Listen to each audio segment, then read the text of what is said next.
All right, everyone, we're ready to get started again.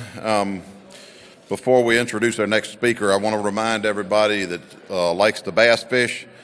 There is going to be a bass tournament at Chickahominy Lake for VSA on May the 19th. So if you're interested in bass fishing, come on. I'll be there. Our next speaker will be Mr. Stephen Benjamin. Stephen Benjamin is the founding partner of Benjamin and Deportes. He also serves as special counsel to the Virginia Senate Courts and Justice Judiciary Committee and is a member of the Virginia Indigent Defense Commission. He is a past president of the National Association of Criminal Defense Lawyers, a fellow and director of the American Board of Criminal Lawyers, and past president of the Virginia Association of Criminal Defense Lawyers, and a fellow of the American Academy of Forensic Science. Mr. Benjamin was counsel in a landmark Virginia Supreme Court decision recognizing a constitutional right to forensics expert assistance at state expense for indigent defendants. Steve has also been the recipient of the Virginia State Bar's Lewis F. Powell Pro Bono Award in recognition of his years of indigent defense and efforts towards indigent defense reform. He is a frequent lecturer on criminal justice and defense issues. Apparently he's not in the room yet. I thought he was just sitting right here. He's sitting right here, but he'll be right back. Just be at ease until he gets here. Mr. Benjamin, I didn't realize you were out of the room, and I just introduced you.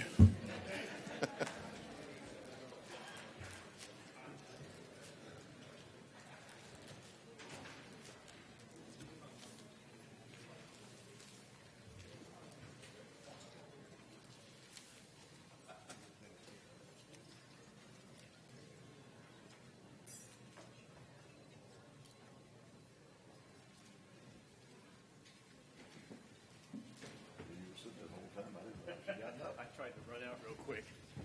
You did that on purpose, didn't you? So I had hoped that everybody would forget about last year. I really hoped, but judging from all the comments I've received, your memories are quite intact.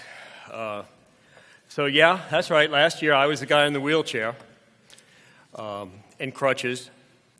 And yes, you haven't forgotten the cause either. I had decided life is short, always wanted to skateboard.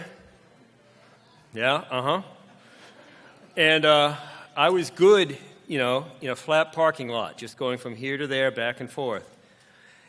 But one day I thought, because I had seen all the kids, I live a couple blocks from a college, and, the kids do amazing things. And I thought, well, that looks like fun. So I tried a trick that I never should have tried. It didn't end well. I broke a hip, my arm, my shoulder. And when I saw you last year, I had been all screwed back together. Now, in fairness, I should tell you the rest of the story. They did a terrific job, strong titanium screws, and I, after I saw you, I started walking a bit. And then the doctor let me get back on my bike because I don't sit still very well. And I was miserable by this point.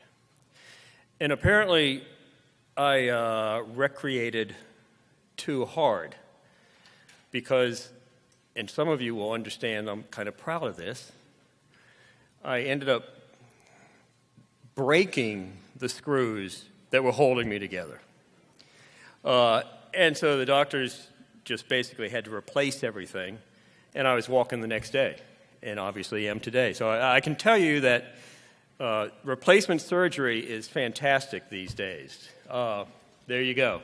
Also, I am now bionic, and the only downside to that is the consternation it causes your deputies at the metal detectors whenever I go into a courtroom. But yes, I'm that guy. It's a pleasure to be here. John knows, and I tell him every time I would do anything for the Sheriff's Association and for John Jones. I've been special counsel to the Senate Judiciary Committee for now 22 years. And I initially came to serve that function. The fault lies with Ken Stolley, who was the first person to hire me. And he stuck me with that committee for the next 22 years.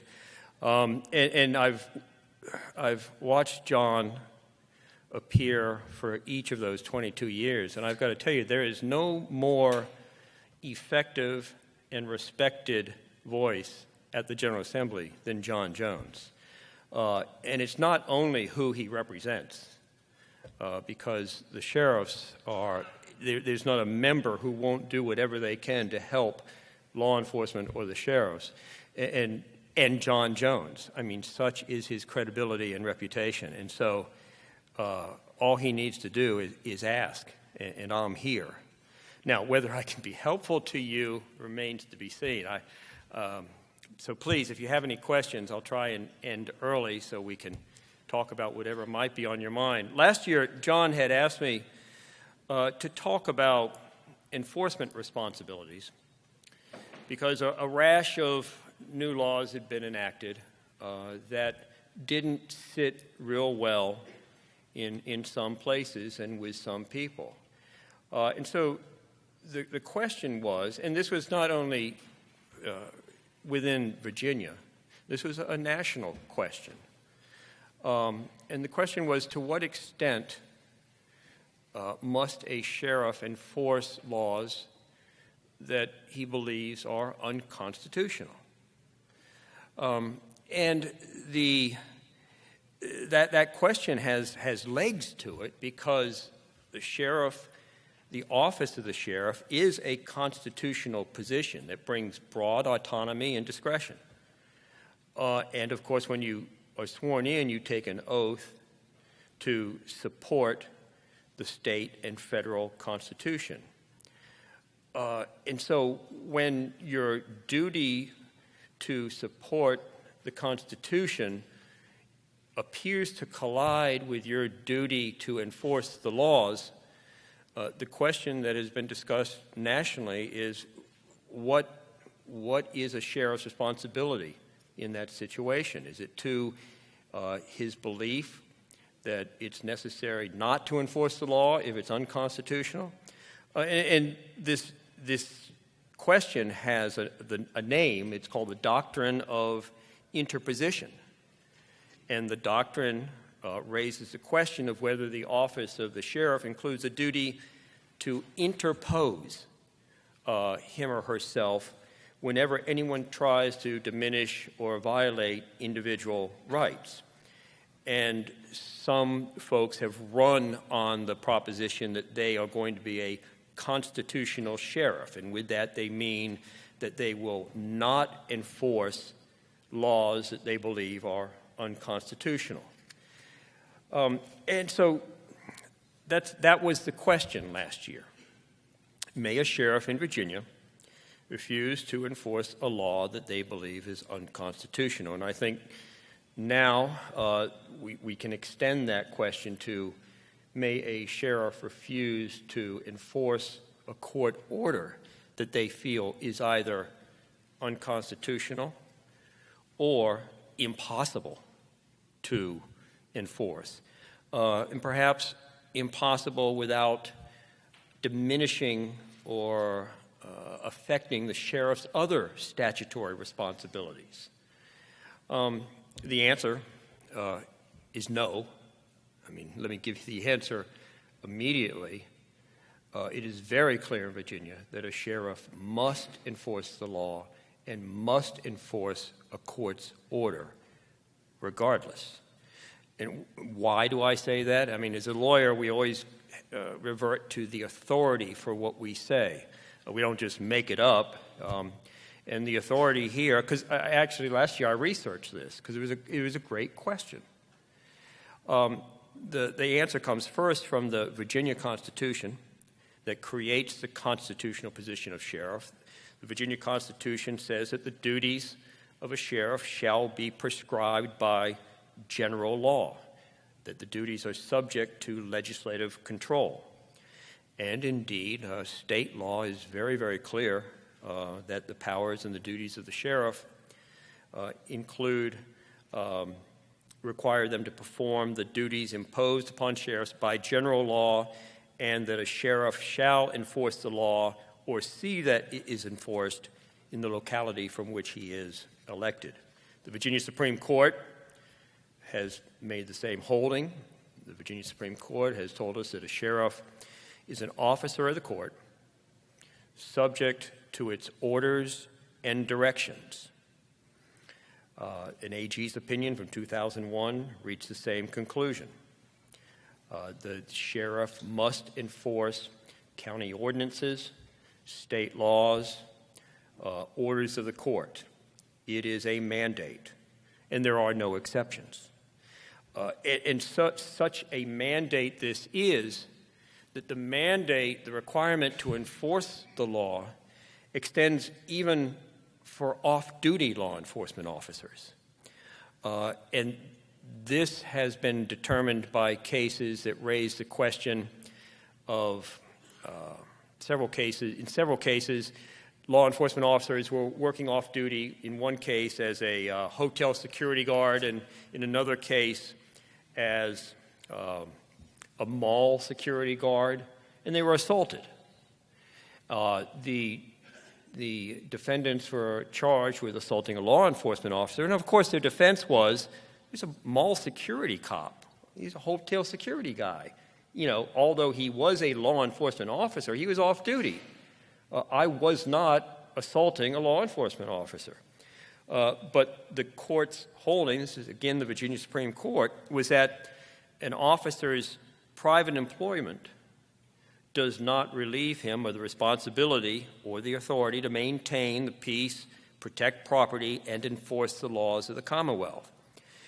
And so you are essentially always on call. You are always responsible as a sheriff to enforce the laws and the orders of the court. So that's the answer. But then you might ask, well, what if I don't? And so it falls on me to say, well, there are consequences. The obvious one, and I think the least worrisome consequence for any of you, would be the possibility of removal from office. Removal from office can be accomplished by a petition submitted to a court. And the grounds for removal would be neglect of duty, misuse of office, or incompetence in the performance of duties. If a petition is brought, although you may prevail, the court may, in the meantime, suspend you from your position pending a hearing. But as I say, I think that is the least worrisome and least likely consequence to occur. But more generally, what we have to understand is that Virginia law provides many, many protections to law enforcement officers while lawfully engaged in the performance of their duties. And the concern is that as soon as you are not lawfully engaged in the performance of your duties by the deliberate non-enforcement of an unpopular or arguably unconstitutional statute, or by a court order, if you refuse to execute a court order, then those refusals risk the many protections that Virginia law has built in to afford you immunity, for example, while in the performance for acts or omissions in the performance of your duties. More specifically, it could cause consequences to your insurance coverage under the risk management plan. The statutory risk management plan for public liability not only protects you against liability if a judgment is entered, but also provides for the payment of your attorney's fees for claims arising from your employment. Similarly, another section in the state code provides for representation. In the event that the Virginia Attorney General cannot represent you in a civil claim, then the code provides for private representation when you're made a defendant in civil actions for any actions arising out of the performance of your official duties. A big consequence to consider, especially when we're talking about emergency custody orders, which I understand has become a tremendous problem, is the possibility of third-party liability. Generally, in Virginia, nobody is liable for the criminal conduct of another person. The best example is the bartender who overserves a patron. The patron then gets in their car and drives, blind drunk and kills somebody. Under the general principle in Virginia that someone is not guilty, is not liable for the criminal acts of a third party, that means that the bartender can't be sued because the act of the overserved patron in getting into their car and driving drunk is an independent, intervening criminal action. But there are exceptions. And one of those exceptions is when there is a special relationship between the parties that creates a duty to act. Now, this was first tested, in the 1980s, I think. An action was brought against Andy Winston, who at the time was the sheriff of the city of Richmond. And Sheriff Winston, not Sheriff Winston, but his jail had mistakenly released somebody before their term had expired. And while this fellow was released, he went with his friends to a local hotel and in the course of a completely bungled robbery attempt, killed the night clerk and a visiting businessman. And so the surviving families sued the sheriff saying, you had a special relationship, a special duty imposed upon you not to let dangerous people out while they're supposed to be in your custody. The courts dismissed the lawsuit, saying that no, he did not have a special relationship in that sense. But the problem arises when you have legislation that mandates the execution of an emergency custody order. If you are directed by law and by court order to take a person into custody and transport them, then any failure on that could be considered, and I can't tell you that it would be, but it could be considered as creating a special relationship such that if some harm befell that person because of somebody else's action or because of their own action, it could be argued that the law would create liability for you. And if you were doing something in contravention of a court order or a statutory duty, you could have zero protection from immunity. You could have zero provision for attorney's fees. You would be out of luck. And so that's a very serious potential consequence. Another consequence I might mention is unfriendly legislation. It sometimes occurs that a member of the General Assembly, this is rare, will become concerned about a failure of law enforcement to do this or that. And that's when we see what I would characterize as adverse legislation introduced. That has never come to fruition. Enactment is, I think, very unlikely. And I know that John would be all over it and he would be heard and respected. But when it comes to funding and compensation,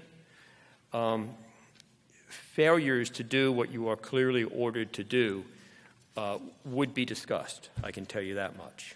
So, having painted that bleak picture, I wanted to talk to you about potential solutions. I mean, how you can lawfully address what sometimes may be the impossibilities of your position. One, well, again, the obvious solution is legislation. Whenever there is a problem, that is when legislation is the best solution. And that's the first question we ask of any bill that comes before the Judiciary Committee is, okay, does this bill address a problem? And is it a statewide problem? We often hear bills that we call anecdotal legislation, meaning a constituent in a particular locality suffered an injury and as a result felt that they were unfairly treated or there was not sufficient remedy, and so they asked their delegate or their senator to introduce legislation to fix this, whatever it may be. And that's difficult at the General Assembly because it usually involves personal tales of loss and injury, but it falls upon the lawyers to point out to the committee and to the members that legislation requires a true problem, not a singular injustice. And so the question we ask is there a real problem here that is affecting people, and is it something that requires statewide legislation? And if there is, if, for example, you have been placed in the impossible situation of having to take custody and provide transportation of somebody who is so mentally disturbed that they represent a danger to themselves or to others, and there's no place to take them, that is a problem. And that is the sort of thing that just screams for legislation, because under the current code, there appears to be no solution. And that is always the best way to approach a problem like this, is legislatively. And you have no finer person at the General Assembly than John Jones. I should also mention my delight in seeing that you've added Elizabeth Hobbs to your staff. Elizabeth was easily the most capable prosecutor at the Richmond Commonwealth's Attorney's Office. She was, I'll just say, formidable and respected, and one of the best prosecutors I've ever dealt with. And you have gained immeasurably by having her with you. Another solution is a request for an Attorney General's opinion. State law permits you as an elected official to request an official advisory opinion that directly related to the discharge of your duties.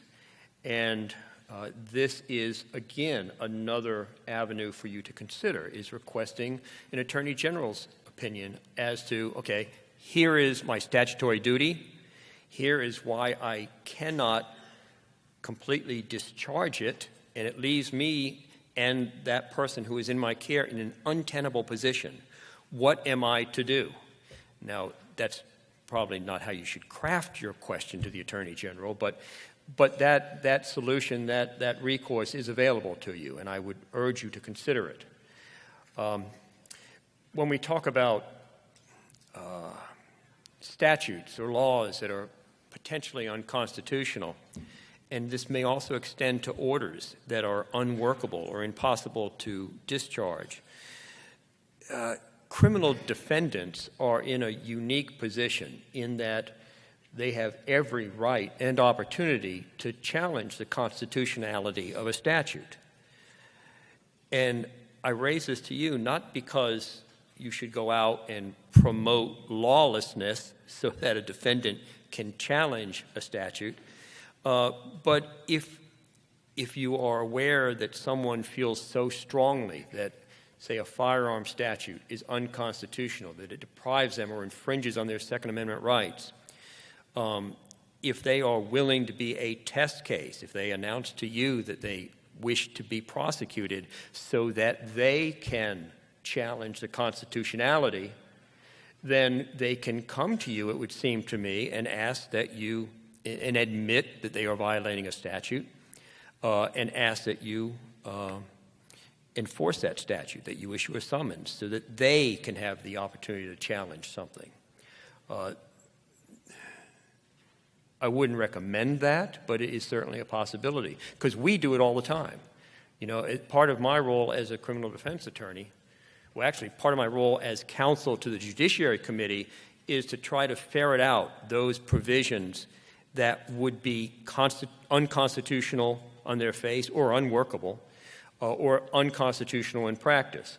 And then as a criminal defense lawyer, my job, if somebody is accused of a crime, is to determine whether the statute that they are accused of violating is unconstitutional. And if it is, then that is a very important facet of my defense. It's also one of my own personal horrors that one day I will have a client whose prosecution is clearly unconstitutional, only to realize that I was the one who gave the thumbs up on the unconstitutional legislation. But so far that hasn't happened. Now, you heard yesterday from the Giles County attorney about an action that he had filed. And Elizabeth provided me a copy with that, and I read it over, and it is a brilliant move. What he has done, or what he did, was file, it's got a cumbersome name, it's called a writ of mandamus. And a writ, basically that just means a lawsuit, and the name of the lawsuit is mandamus, and that probably comes from the nature of the lawsuit. This lawsuit, and it's been around forever, I mean like for centuries. This comes not from statute originally, but just from common law. And it's a lawsuit to compel a public official to perform an act that is purely ministerial. We'll talk about that in a minute, but to perform a duty that is imposed by law. So if you want to compel a public official to do something, this is what you can file. This is the lawsuit you can file or your county attorney can file. It has to be a ministerial act, a duty that is required, actually a duty mandated by law. So if the law mandates that you do something, that a public official do something, for example, if the law mandates that a medical facility admit somebody in your custody, if it mandates that, if it requires it by law, then that is an act that you can sue, that is a duty you can sue to enforce. This doesn't apply, this type of lawsuit doesn't apply to an act that can be performed in an official's discretion or judgment. And so if an act involves discretion, like enforcing a law, whether to arrest somebody, that sort of discretion cannot be compelled by this lawsuit. You can't make an official do something that the law leaves to his judgment or to his discretion. And it's a prospective remedy. It doesn't exist to correct what's already been done. It's to compel somebody or an agency to do something that the law clearly requires them to do. For example, with courts. You can use this lawsuit, this writ of mandamus, in certain instances to force a court to hear a matter. If the matter is properly before it, the court has jurisdiction, but the court has just refused to hear it. And you can sue to require the court to hear a case that is properly before it if they've just refused to do it. You can use it if a court's ruling violates a specific statutory provision. For example, if a court were to find someone guilty of an offense, but if the court refused to sentence them to a mandatory minimum punishment that is imposed by law, then they can be forced to impose that law with this lawsuit, this writ of mandamus. Prosecutors, not so much. Prosecutors have tremendous discretion and judgment. same as with courts in finding somebody guilty. You can't compel a court to find someone guilty because that's an exercise of judicial judgment and discretion. Prosecutors, same thing. You can't compel a prosecutor to charge a person because that is uniquely within their discretion and judgment. And that brings us to the Giles County situation. I called the county attorney yesterday. He was on his way back. And I told him what I'll tell you. I think that what he did was absolutely spot on. He had a horrific situation, apparently not uncommon, where his sheriff had been ordered to take custody of a troubled minor who needed to be admitted to a facility that would be able to treat this person for the mental difficulties they're experiencing, and the facility just refused, even though they are mandated by state law to admit somebody in those circumstances. And so the county attorney filed this lawsuit. This is a request for a writ of mandamus, or an order requiring the facility to admit this person. And then he did what good lawyers do. Once you are armed, once you have filed a pleading, and you are clearly right, you then have some leverage. And he explained to me that he went then to the center and told them he was there. They were there to admit this person. He told me, if I have this correct, that the center refused, that we don't have a bed. And he then mentioned that they were then going to be in violation of not only a court order but state law, and this would require consideration of obstruction of justice. A bed was found, the person was admitted, and the matter has not been heard by a judge. It's been put off. It may end up being heard, but the result was accomplished lawfully. And I thought that this writ of mandamus was a perfect solution to that particular situation. You have to execute the order. You must execute it. And there are terrible, severe, substantial consequences if you refuse to. But when an agency is also required to admit this person in your custody, that's when you have, I think, the absolute right to go into court and do this on an emergency basis and get a court order mandating that they admit the person in your custody. And what he has done, I think, is, as I said, spot on. Another possible solution for the problems that confront you in the reality of what you have to do is called a motion for declaratory judgment. This is a lawsuit that is provided for by state law, and it gives anyone the right to file suit in a circuit court to ask a court to make a binding determination of right. That's the wording of the statute. What it means is to ask a court to interpret the law. And it doesn't have to be the law. It could be to interpret a will or a contract about which there is dispute, and to give a binding interpretation. And you're not asking for monetary damages. You're just asking for a binding interpretation about something that is genuinely in dispute. The interpretation is. And this also includes controversies concerning the meaning or the interpretation of statutes. And so if there is an actual controversy about what a statute means, what its obligation is, then you might consider going to court and asking for a binding interpretation if the statute, in fact, is ambiguous. This has been done in a number of cases, and what you should know is that the principle of sovereign immunity would not bar this. You can sue the Commonwealth, for example, and not be barred by the concept of sovereign immunity. I did not find any cases in which a sheriff was a plaintiff, but I did find a case where a city treasurer had sued for an interpretation of a local ordinance. The requirements are only that you have standing, that is, a genuine interest in determining the interpretation of a statute or a court order.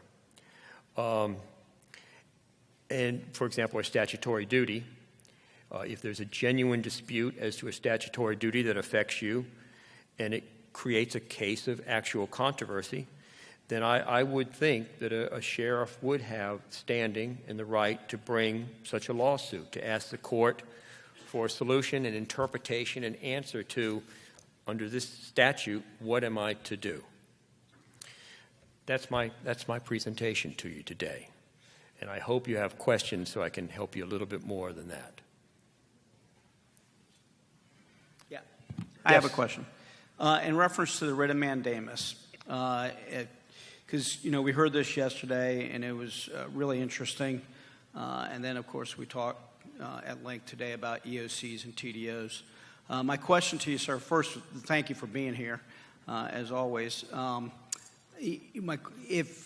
If, for example, in Norfolk, we get a TDO for a subject, and we're ordered to go and pick that person up on that TDO or that ECO, and the destination that's written on that TDO is in Eastern State, which is outside of Norfolk's jurisdiction, where do you get the writ of mandamus? Do you get it in Norfolk, or do you have to go to wherever that location is to get a writ of mandamus to make that facility comply with the law? Good question. Asked of a criminal defense lawyer. I would start wherever the court order is, the temporary detention order, the emergency custody order. I'd go there. Or you could go in both places, I suppose. I'm kind of making this up as I go along, but I would go into whatever court you can immediately get into, and if they feel they do not have jurisdiction, they'll tell you. The best answer always is consult your county attorney. That's their responsibility to give you this kind of guidance. But that's my own thought for what it's worth. I'd go wherever you can get. Any other questions? Yes. I've got a question for you. And it doesn't have to do with your presentation, but I was kind of curious. We had a presentation yesterday about collecting data on police officers, and I know that the General Assembly has rejected that a number of times and done a minor adaptation of collecting data. And the bill has also been introduced at the federal level on a number of times and never been successful on the federal level. So the FBI has taken upon themselves to collect this data. And I was concerned yesterday when I heard it that this is could be exculpatory evidence of any use of force, and it's also subpoenable and FOIAble. Do you have any comments about that? Are you familiar with the system? The General Assembly sometimes will require things, but not provide a what if you don't component to the legislation. And I have this impression that there are some localities or some subdivisions within departments that don't maintain the data that is required. And I know of no actions to enforce that requirement. To your question whether it is exculpatory, it could be. Exculpatory evidence is any evidence or information that might be favorable to a criminal accused. And many years ago, about 20 years ago, VACA, the Virginia Association of Commonwealth Attorneys, had this idea. They asked me as a criminal defense lawyer to come to their annual meeting and talk to them about how they could improve the manner in which they prosecute. And I thought this was a great idea. I thought, really? And so I did that, and I told them that as successful as they were in obtaining convictions, almost inevitably, if I were to look at a conviction post-conviction and before it became final, I would find that they had failed through just negligence or mistake to turn over exculpatory information, because that's an absolute mandate under the law. And that until they got better at divining any information in their possession, including law enforcement's possession, that might possibly help a criminal defendant, until they got better at that, their convictions were at risk. And so they listened very attentively to me and clapped and thanked me for coming and never invited me back. And so I have to tell you, I am discouraged that many, many times since then, we have been asked to take on a case that has resulted in a guilty verdict, and sometimes in very serious crimes involving substantial sentences. And in each instance, we have found not only exculpatory information that wasn't disclosed, but was so material to the defense that the verdicts were set aside. And so whenever anybody asks me about whether information might be favorable, I would say, why take a chance? You know, we are all, when we talk about the enforcement of the criminal law, my view of the criminal justice community is that we are all together in this and have common interests. The number one interest for me and for you is the determination of the facts. And the facts, I believe, belong to no one. They don't belong to law enforcement. They don't belong to a prosecutor. They belong to all of us who have a stake in the outcome of a criminal justice proceeding, and should be shared, because as much as we try to avoid wrongful convictions, as much as we try to convict the guilty, the whole system is run by humans and is susceptible to human error. Law enforcement, attorneys, prosecutors, forensic experts, and the more that the facts are available to everyone involved, the better our chances of getting it right. So my advice to prosecutors, and I would say to law enforcement, is as much as you care about your case, don't hide the information, and be willing to produce it willingly and freely. You know, it's to avoid a catastrophic result. Whether it's foiable, I would think that it would be. But again, I err on the side of disclosure, because I think the more you disclose, the less harm there may come and the less criticism there may be. And this is maybe a good point, and I say this because of a case I'm working on that I won't discuss. It does involve the representation of a law enforcement officer. And what I've said, we're often asked to speak to forensic laboratories and forensic experts. And a favorite topic is how to survive cross-examination. And the answer to that is disturbingly simple, and is to be absolutely honest in your answers. And that includes in the forensic arena, and I think too, and I'm having to think this now because of this current case I'm involved in, it involves owning your mistakes. You know, what I try to tell the forensic experts is, look, you know, yes, you have a scientific method. The scientific method is designed to ensure that you get the accurate results. But sometimes you're going to deviate from the method, or you're going to make a mistake. And the best thing that you as an individual examiner, or I would think as a law enforcement officer, is to acknowledge the mistake and bring it to your superiors, the lab director or the leadership in your department, so that you can determine how this mistake should be addressed.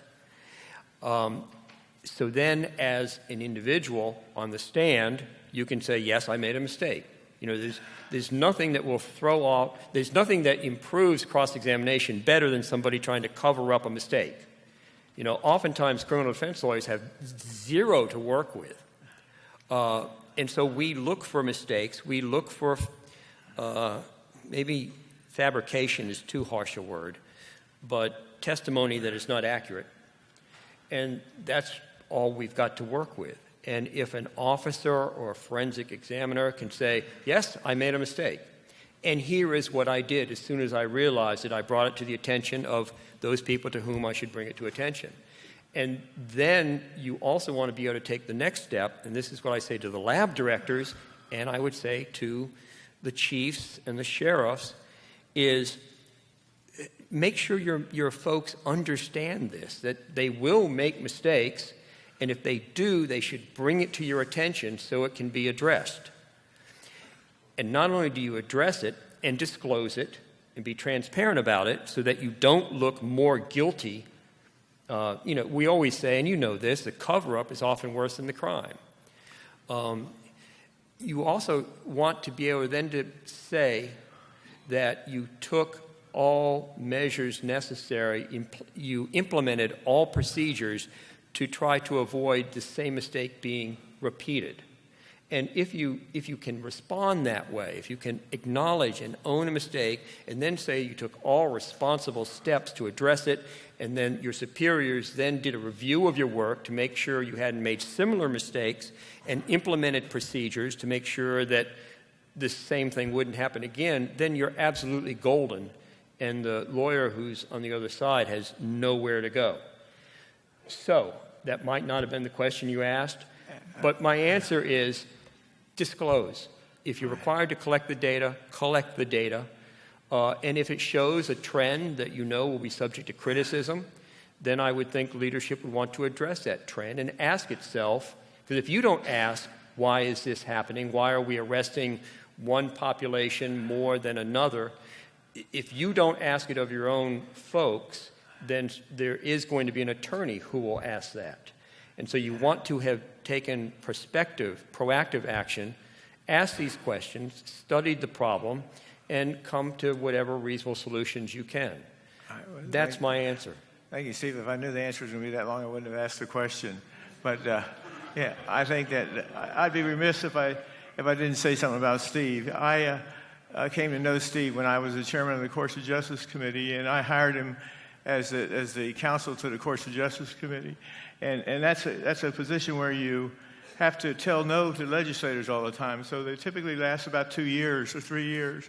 And he was counsel to the Courts Committee, and he's been up there 22 years. That's how valuable he was. When I hired him, he was the #1 defense attorney in Virginia. If you ever need an attorney, that's the one you ought to get up there. But this is an excellent example of what defense attorneys can help. Help the criminal justice system in Virginia. He almost single-handedly took on the forensic science when they failed to maintain their standards, and he also was very instrumental in the writ of actual innocence. And how many people have been found not guilty on the writ of actual innocence, Steve? Do you have any idea? Maybe 15 to 20. 15 to 20. And so, we have to. As sheriffs and law enforcement officers and attorneys, we have to protect the innocent first and then punish the guilty. And I think we all acknowledge that. And that's what the writ of actual innocence does. But Steve has been a stalwart up there for 22 years, and I never figured he'd last that long. But he has done a damn good job. And if you ever need advice, he'll be the one to give it to you. And so I want to thank you, Steve, for everything you've done for Virginia. Thank you, Ken. Now, don't come to me for skateboard lessons, because I'm not that guy. And anything I've done, it's because I've stood on the shoulders of people like Ken Stolley and other dedicated public officials. I'm just here to help. And that's why I come when John asks, because I think that we're all in this together in the criminal justice community. We all want justice. And so my pledge goes to every one of you. If there's anything I can do to help you or your office or your deputies in the performance of your duties, I'm always available and happy to talk with you. So thank you all very, very much for everything you do. Thank you.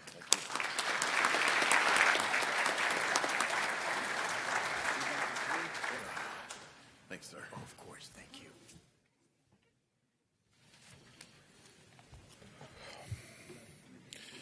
you. We now have a break until 3 o'clock.